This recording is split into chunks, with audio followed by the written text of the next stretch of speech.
अगर हम लोग बात करें साइंस की, कंप्यूटर साइंस की या साइंस से रिलेटेड जितनी भी सब्जेक्ट्स है, उसमें हम लोग एक टॉपिक का यूज़ करते हैं जिसका नाम है एल्गोरिदम।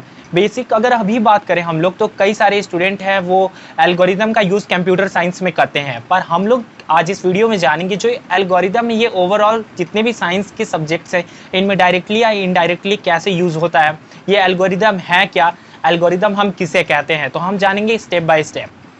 जैसे कि प्रोसेस हो गया, सेट ऑफ रूल हो गया, सिस्टम हो गया, इन सभी से हम डिनोट कर सकते हैं एल्गोरिदम को। अब ये एल्गोरिदम है क्या? अगर आप कोई पूछे आपसे कि ये एल्गोरिदम है क्या, तो आपको बोलना है कि जो ये एल्गोरिदम है ये सेट ऑफ रूल्स है और साथ में सेट ऑफ इंस्ट्रक्शन है किसी भी प्रॉब्लम को सॉल्व करने के लिए।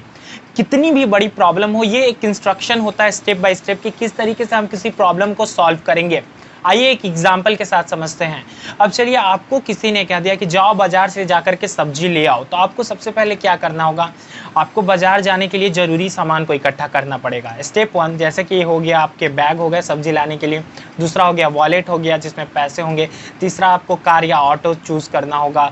इन सभी चीज़ों का पहला स्टेप हो गया। दूसरा स्टेप, आप घर से निकलोगे, ऑटो पकड़ोगे और आप बाजार में जाओगे। चौथा हो गया कि आप उससे मांगोगे, फिर लोगे, फिर घर आओगे। तो ये कुछ स्टेप्स में हुआ कि नहीं?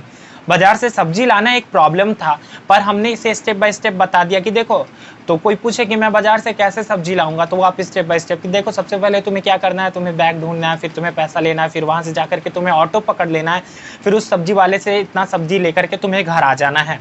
तो ये क्या है? ये सेट ऑफ इंस्ट्रक्शन है, सेट ऑफ रूल है, ये एक सिस्टम है जिसकी मदद से वो इंसान ईजिली गया और कितने आसानी से सब्जी खरीद के ले आया।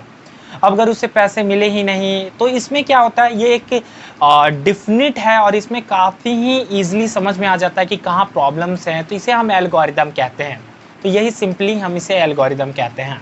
आपने अभी समझा कि एल्गोरिदम किसे कहते हैं, पर कई लोगों के पास क्वेश्चन होता है कि हम एल्गोरिदम किस तरीके से लिखेंगे। सबसे पहले ये एक मिथ है कि एल्गोरिदम सिर्फ मैथ से रिलेटेड है। एल्गोरिदम को आप जिस तरीके से, आप जिस भाषा में, हिंदी, इंग्लिश, आपकी जो भी भाषा है, आपको जो भी भाषा समझ आता है, आप उसमें किसी भी प्रॉब्लम का एल्गोरिदम लिख सकते हैं। मतलब कहने का मतलब कि अगर कोई प्रोग्रामिंग भी करता है तो वो एल्गोरिदम सिंपल इंग्लिश लैंग्वेज में लिखता है। अब कंप्यूटर साइंस में अभी एल्गोरिदम का यूज़ होता है। मानिए हम लोग कोई एक्चुअल कोडिंग करने जा रहे हैं, उससे पहले हम लोग एल्गोरिदम लिखते हैं, जिससे हमें ये समझ आ जाता है कि किस स्टेप पर कितनी प्रॉब्लम क्रिएट होगी और क्या क्या हमें रिक्वायरमेंट चाहिए। तो अगर कोई बोले कि चलो एल्गोरिदम लिखो, तो आप अपने लैंग्वेज में भी एल्गोरिदम लिख सकते हो। एक step by step instruction, set of rules, कुछ भी कह सकते हो। तो आपको ये अब समझ में आ गया कि आप एल्गोरिदम लिख सकते हो। तीसरा हमारा जो है कि क्या फ़ायदा है हमें एल्गोरिदम से, एडवांटेज ऑफ एल्गोरिदम, कि आखिर में एल्गोरिदम बना के हमें क्या फ़ायदा मिला। देखो, एल्गोरिदम बना के हमें फ़ायदा मिलता है कि एक प्रॉब्लम को हमें सॉल्व करने की कितनी क्या ज़रूरत है हमें ये पता चल जाती है, कितना टाइम लगेगा ये पता चल जाती है, और साथ ही साथ हमें ये पता चल जाता है कि किस स्टेप पर क्या प्रॉब्लम क्रिएट होने वाला है, ये पॉसिबल है कि नहीं। तो हम उसी वक्त उस एल्गोरिदम को चेंज करके एक नया एल्गोरिदम बना लेते हैं।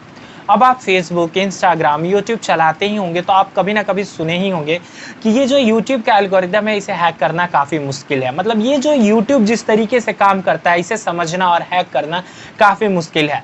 फेसबुक का एल्गोरिदम किसी को नहीं पता, मतलब फेसबुक किस तरीके से, किस स्टेप बाय स्टेप काम करता है, ये भी किसी को पता नहीं। तो यही होता है हमारा सिंपल लैंग्वेज में एल्गोरिदम। आईटी सेक्टर के लिए काफ़ी एक इम्पॉर्टेंट टॉपिक है। तो मैं इसे इस तरीके से बता रहा हूँ कि अगर आप आईटी सेक्टर से हो या आईटी सेक्टर से नहीं हो, तो भी आप अपने डेली लाइफ में एल्गोरिदम को यूज़ कर सकते हो। अगर हम लोग बात करें कंक्लूजन की, तो क्या एल्गोरिदम यूज़फुल है? एल्गोरिदम एक काफ़ी अमेजिंग मैथ्स का टॉपिक है, साइंस का टॉपिक है, और डेली लाइफ में भी हम एल्गोरिदम्स को यूज़ कर सकते हैं अपने टाइम टेबल में भी, कि मुझे किस काम को करने के लिए कितनी इफिशियंसी चाहिए और मुझे क्या करना चाहिए। तो यही सिंपल भाषा में एल्गोरिदम हो गया। और एक बार हम अगर रिवाइज कर ले, तो एल्गोरिदम को हम बोलते हैं set of rules, set of instruction, ऐसा सेट ऑफ इंस्ट्रक्शन जो कि प्रॉब्लम को सॉल्व कर सके। दोस्तों, बस आज के लिए इतना ही। हमने सिंपल लैंग्वेज में समझ लिया कि एल्गोरिदम क्या होता है। अगर आपको कोई भी किसी भी तरह की और भी इस तरीके की वीडियोस चाहिए, तो आप नीचे कमेंट करें, इस वीडियो को लाइक करें, सब्सक्राइब करें और हमारे चैनल को ज़रूर आगे बढ़ाएं।